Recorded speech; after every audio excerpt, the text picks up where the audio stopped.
આપો તો આપણી માંડવી હોનાની, નો આપો તો પછી ગારાની. હવે ગારાની માંડવી પાછી કિરીટ પટેલના યાર્ડમાં વેચ્યા હો તો વેપારી લઈ લે, ઈની માંડવી પાછી ટેકાના ભાવમાં જાય, પાછી હોનાની થઈ જાય. ચારે બાજુ ફૂડો લઈને બેઠા છે, કોઈને ખેડૂત ઉપર રહેમ નથી, કોઈને ખેડૂત ઉપર દયા નથી આવતી. તમને એમ થાય કે ભાઈ મય ગયો, ખેતી જ નથી કરી, છોકરાના નામે આ જમીન કરાવી દેવી, જાઓ મામલતદાર ઓફિસમાં, તો ન્યા ફૂડો લઈને બેઠો છે. તમે એમ કહો વારસાઈ કરાવી નાખવી, આ જમીન છોકરાને ખાતે કરી દેવી, હવે મારે નથી આ કરવું કાંઈ. તો ઈ ધરામાં બેઠેલો માણસ મોટું મોટું મગર જેવું મોટું ફાડે, ખાતે કરાવ્યો તો આટલા રૂપિયા દેવા પડશે, અને ન દેવો પૈસા તો આ કાગળ ઘટે છે, ઓલું કાગળ ઘટે છે, આ ઘટે છે. ઘટતું કાંઈ નથી, એક ખારો આગેવાના વિસ્તારમાં ઘટે છે ને, ઈ જ મોટી તકલીફ છે દોસ્તો. એક માણા ઘટે છે, અને ઈ માણા કોણ હોવો જોઈએ એ નિર્ણય તમારે લેવાનો છે, મારે નથી નક્કી કરવાનો. હું તો અહીંયા આવ્યો છું, તમારે આશીર્વાદ આપવાના છે, પ્રેમ આપવાના છે. એ માણા કોણ હોવો જોઈએ જે બોલી શકશે?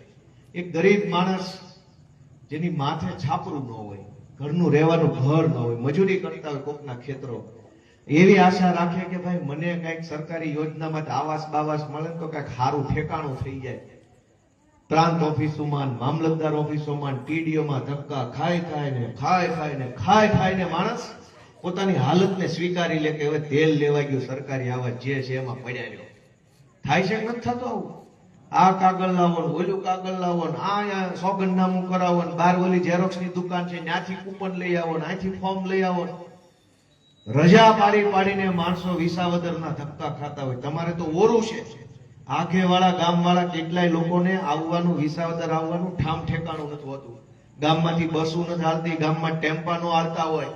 વિસાવદર આવવું હોય તો કેટલી વેતરણ કરવી પડે, કોકની બાઈક ઉછીની લેવી પડે, એમાં 50 પેટ્રોલ નખાવવું પડે.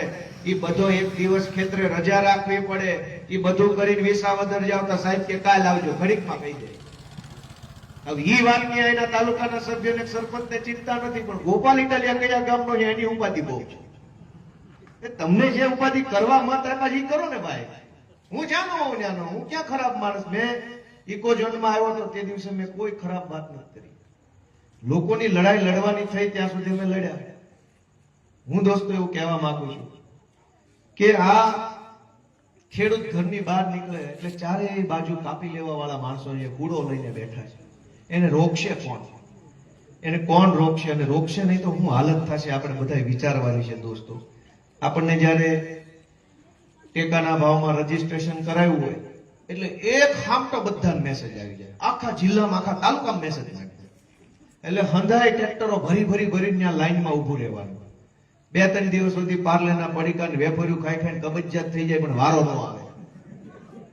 હું ખોટું બોલ્યો? બધા દાંત કાઢ્યા એટલે મને તો કઈ ખોટું નહીં હોય, પણ એટલી શરમ નથી ભાજપના માણસોને કે તમારે રોજ 100 ખાંડી માંડવીની ખરીદી કરવાની ક્ષમતા હોય કેન્દ્ર ઉપર, તો 100 ખાંડી પૂરતો તે મેસેજ નાખો 5 ગામમાં, અને 5 ગામનું લેવાય જાય એટલે બીજા 5 ગામને મેસેજ નાખો, એનું પૂરું થાય એટલે ત્રીજા 5 ને. પણ ન માને. આખા તાલુકાને એક હામટો મેસેજ નાખવાનો, એક હામટી લાઈનમાં ઉભા રહે, 10 દિવસ બગાડવાના, તડકો વેઠવાનો, અને માલ તમે ભરીને લાવ્યા હોય 4 દી વાટે ઉભા હો, પછી આપણને મન ન થાય પાછું લઈને જવાનું. એમ થાય ગુડો આને હાહરી નાની જે થાય બધું લઈ લે, પાછું ક્યાં લઈ જવું? થાય કે ન થાય આવી વાત? આ લાચારીનો ફાયદો કોણ ઉઠાવે છે? સ્થાનિક માણસો, ભાજપના માણસો. કેમ નથી એક ખબર પડતી? અહીંથી તાલુકા સભ્ય ચૂંટાઈને બુદ્ધિ ઓછી છે, ખડ ખાય છે, નથી ખબર ખેડૂતો લૂંટાય છે, પણ ન બોલે. ભાજપનું ચીકલું મોઢે બાંધેલું છે, ચીકલું ખોલે તો ટિકિટ કપાઈ જાય એમ છે. અમે બહારના માણસોને ખબર પડી કે ખેડૂતો લૂંટાય છે, તો આઈને કેમ ન ખબર પડી? કિરીટ પટેલ બધી હપ્તા જાતા હોય ને, આ બધા ભેગા બેહી ખાતા હોય ને, આ તો બધા ભાઈ ભાગ પાડવા વાળા છે, એટલે એને ખબર ન પડતી હોય. પણ અમે તો દોસ્તો, હું તમને વિનંતી કરવા આવ્યો છું કે આ સાથે અનેક ગામમાં હું ગયો, લોકોએ મને અનેક સમસ્યાઓ કીધી, ઢગલાબંધ સમસ્યાઓ કીધી. સમસ્યામાં કઈ કમી નથી રહેવા દીધી. એટલું બધું રોડ ખરાબ છે, અને સમસ્યા કેવી? મારે તમને કહેતા મારે દાંત કાઢવા કે રોવું કે શરમાવું, એવા પ્રકારની સમસ્યાઓ ગામડે છે. ભેસાણ તાલુકાના સાકરોળા ગામમાં હું ગયો હતો, એટલે ગામમાં મેં બધાને પૂછ્યું કે આપણા ગામમાં કઈ હોય એવું તો મને જાણ દોરો. એટલે ગામ મને કે જો આ ટાંકી છે, આ ટાંકી પાડવાની છે. 2 વર્ષથી ધક્કા ખાવી છે, કોઈ જવાબ આપતો નથી કે ટાંકી પાડવી કેમ. ટાંકી બનાવવાની વાત જ નથી, ટાંકી પાડવાનું મુહૂર્ત નથી આવતું ભાજપના રાજમાં. અને કરુણતા કયો કે દુર્ભાગ્ય કયો, ભાજપના તાલુકા પ્રમુખ ઈ જ ગામના છે, ભેસાણ તાલુકા સ્થાનિક છે પાછા. એવું કઈ નથી કે આ ગોતવા જવાના, ગામમાં જ છે. પણ એક ટાંકી પાડવાનું મુહૂર્ત નથી આવતું. ટાંકી જર્જરિત થઈ ગઈ છે. ગામના લોકોએ મને કીધું કે જસુભાઈ બારડ સાંસદ સભ્ય હતા તેથી બનાવી દીધી હતી, હવે જૂનવાણી થઈ પાડવી છે. બનાવવા વાળા તો ક્યાંય ગોત્યાય હાથમાં નથી આવતા, પણ પાડવા વાળા મળતા નથી 2 વર્ષથી ભાજપના. અને એટલી વાત નથી, આ છેલણકા ગામમાં પરમ દિવસે સવારમાં સભા હતી, ગામના પાદરે વડલા હેઠે મીટિંગ થઈ. કીધું હું પ્રશ્ન કે આ ટાંકી, મેં કીધું હવનો આગળ બોલતા પાડવાની છે. અને એનથી આગળ આ જામકા ગામમાં ગયો, મીટિંગ થઈ. હું પ્રશ્ન કે ટાંકી, બોલતા જ નહીં કાંઈ, એક શબ્દ પાડવાની જ છે ટાંકી. તમે વિચાર કરો, જામકા ગામ, સાકરોળા ગામ, છેલણકા ગામ, ટાંકી બનાવવાનું હોય તો એકેય ભાજપિયાની ઓકાત નથી નવી ટાંકી બનાવી દે. ચમચા છે બધા ભાજપના, પણ ટાંકી પાડવા વાળા માણસો નથી મળતા. અહીંયા ટાંકી નથી પાડી શકતા. સરકારી તંત્ર, મામલતદાર, ટીડીઓ, ડીડીઓ, કલેક્ટર, પ્રાંત, કેવડું મોટું ટોળું બેહાર્યું છે ને એકેય માયનો લાલ નથી જે ટાંકી પાડવાનો ઓર્ડર કરી શકે. તો હું આ બધાને કરવાના. અને એનાથી વિધિની વક્રતા જુઓ. કાલાવડ ગામમાં કીધું હું પ્રશ્ન છે કે ગામમાં પંચાયતનું મકાન જ નથી. તો કીધું તલાટી ક્યાં બેહે કે સરપંચના માથે. કાલાવડ ગામમાં પંચાયતનું મકાન જ નથી. લીમદ્રામાં પંચાયતનું મકાન નથી. તો તાલુકા સભ્ય સ્થાનિક છે કે અમેરિકાના છે? જિલ્લા સભ્ય ક્યાંના છે? મોટી મોડ સ્થાનિક જ છે. ટૂંકમાં સ્થાનિક તો છે, તોય કામ નથી થતું. તો હવે શું કરવાનું? વિચાર તો કરો તમે કે સાંસદ સભ્ય ભાજપના, તાલુકા પંચાયત આખી ભાજપની. હું તમને કહું એક વાત, મને કઈ વાંધો નથી, પણ ભાજપ વાળા જે આ ધંધો કરે છે ને યોગ્ય નથી. તમે મુદ્દાની વાત કરો ભાઈ, જે મહત્વનો મુદ્દો એ વાત કરો. લે CR પાટીલ ક્યાંના છે પાછા? એ વાત વ્યવહારિક છે. મારે એક પ્રશ્ન છે કે આ વિસાવદર, ભેસાણ અને જુનાગઢ ગ્રામ્ય અને બગસરાના 7-8 ગામ, આટલો વિસ્તાર આ વિધાનસભામાં આવે છે. આ વિધાનસભામાં 100 માણસો, 100 એકડના 2 મીંડા, 100 ભાજપના માણસો ચૂંટણી જીતેલા રહેશે આખા વિસ્તારની અંદર, પોતપોતાના ગામમાં કે ગમે તે જગ્યાએ. પણ 100 માણસો એવા છે જે ચૂંટણી જીતેલા છે. કઈ કઈ ચૂંટણી જીતેલા છે? તાલુકા પંચાયતની ચૂંટણી, જિલ્લા પંચાયતની ચૂંટણી, નગરપાલિકાની ચૂંટણી, તાલુકા ખરીદ વેચાણ સંઘની ચૂંટણી 3 તાલુકામાં, તાલુકા સહકારી બેંકની ચૂંટણી જીતેલા માણસો, અને આ તાલુકામાં રહેતા હોય અને જિલ્લા સંઘમાં ડિરેક્ટર હોય એવા માણસો, આ વિસ્તારમાં રહેતા હોય અને જિલ્લા બેંકમાં સભ્ય હોય એવા માણસો, 3 તાલુકાના યાર્ડમાં ચૂંટણી જીતેલા માણસો અને જિલ્લા યાર્ડના ડિરેક્ટરો, બેંકમાં, ડેરીમાં, યાર્ડમાં, તાલુકામાં, જિલ્લામાં, નગરપાલિકા, આટલી જગ્યાએ ચૂંટણી જીતીને બેઠા હોય એવા ભાજપના 100 માણસો આ વિસ્તારમાં રહે છે, જીવતા છે પાછા બધા. અને 50 એવા બીજા માણસો છે જે મહત્વના હોદ્દા ઉપર છે. તાલુકા પ્રમુખ, તાલુકા ઉપપ્રમુખ, તાલુકા મહામંત્રી, તાલુકા યુવા અધ્યક્ષ, તાલુકા ફલાણા મોરચા અધ્યક્ષ. 100 માણસો ચૂંટણી જીતેલા છે જે આ વિસ્તારના છે. 50 માણસો હોદ્દા ઉપર છે જે મહત્વના હોદ્દા ઉપર છે અને આ વિસ્તારના છે. 150 જણાનું ભવાયાનું ટોળું હોય એવું ટોળું છે, પણ હરામ બરાબર જો એનાથી એક રોડ બનતો હોય તો એનું બધા સ્થાનિક 150 જણા. ફરીથી બોલું, ડેરીમાં ચૂંટણી જીતેલા, તાલુકાની ડેરી અને જિલ્લાની ડેરી, યાર્ડમાં ચૂંટણી જીતેલા, તાલુકા યાર્ડ ને જિલ્લા યાર્ડ, ખરીદ વેચાણ સંઘમાં ચૂંટણી જીતેલા, તાલુકા સંઘ ને જિલ્લા સંઘમાં, તાલુકા પંચાયત, જિલ્લા પંચાયત, નગરપાલિકા, 150 જણાનું ટોળું હરાયા ઢોરની જેમ ભાજપનું રખડે છે ને એકેયની ઓકાત નથી ખારું નાળું બનાવી શકે. અને એ લોકો મને પ્રશ્ન પૂછે છે, ગોપાલ ઇટાલિયા શું કરશે? તમે ઓલરેડી ચૂંટણી જીતેલા છો, સરકાર વાળી પાર્ટીમાં છો, કરવાનું હોય તો કામ કરો. પણ કામ કર્યું નથી, કામ કરવાના નથી, કામ આવડતું નથી, એટલે ટીકા ટિપ્પણીનો ધંધો ખોલી નાખ્યો છે ચૂંટણી આવ્યા પહેલા. હું તમને બધાને લાંબો હાથ કરું છું, આશા રાખું છું, વિનંતી કરું છું, એક વખત 1.5 વર્ષ પૂરતી મને તક તો આપી જુઓ બધા ભાલા માણસો. એક તક તો આપો મને, એમાં શું વાંધો છે? કઈ વાંધો છે? મને બધા જવાબ આપો કે તમને બધાને એવું લાગે છે કે ભાઈ આ ગોપાલ ઇટાલિયા ધારાસભ્ય બનવાને લાયક માણસ છે? આ કે ના કયો? આટલા જ બોલે. રોટલા વાળા એક શબ્દ ન બોલે.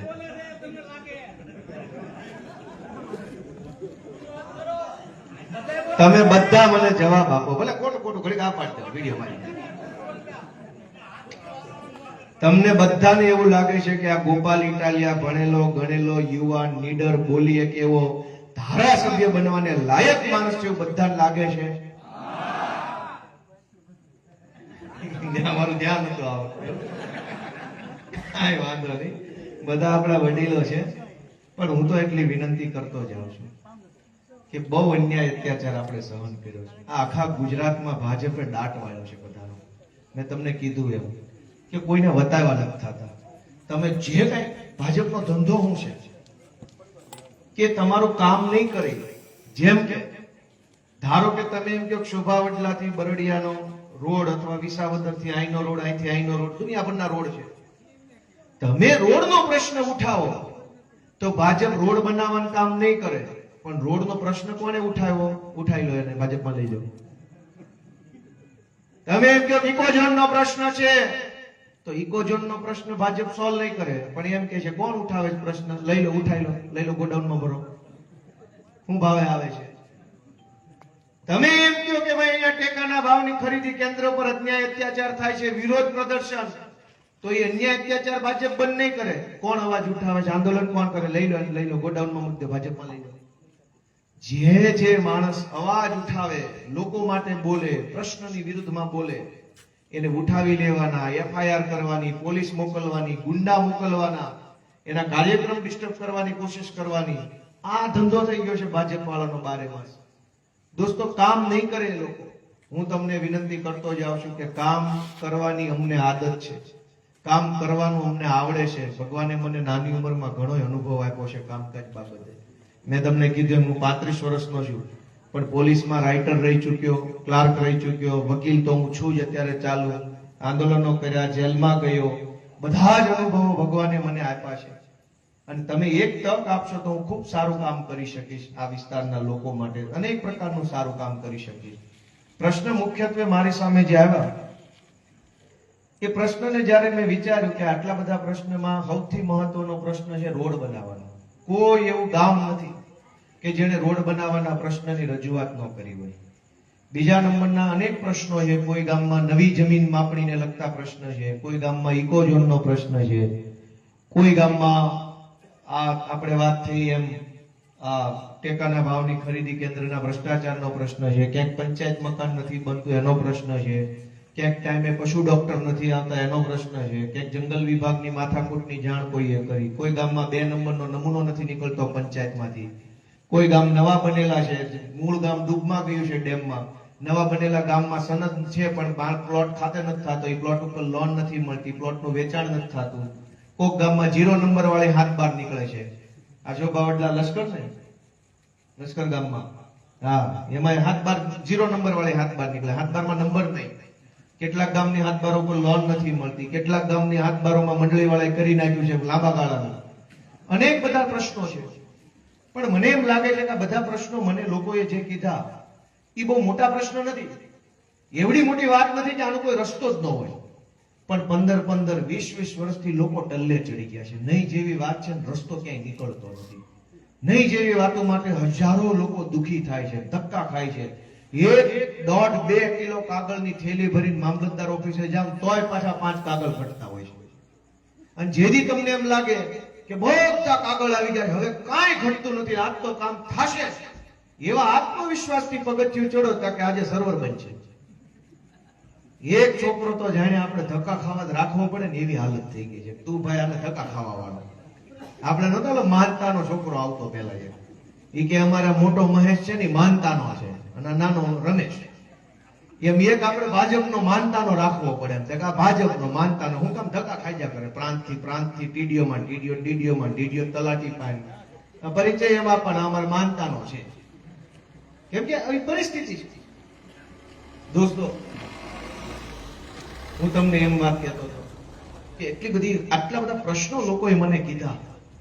મને પોતાને એક વકીલ તરીકે હું જોઉં, સરકારી કર્મચારી તરીકે, ભૂતપૂર્વ માણસ તરીકે જોઉં, આંદોલનના આગેવાન તરીકે જોઉં, અમારા પાર્ટીના હોદ્દેદાર તરીકે હું આ પ્રશ્નો જોઉં તો મને એમ લાગે કે બહુ સામાન્ય વાત છે, આ કઈ બહુ એટલું બધું અઘરું કામ નથી. તો પછી થાતું કેમ નથી? એના બે જવાબ મને મળ્યા.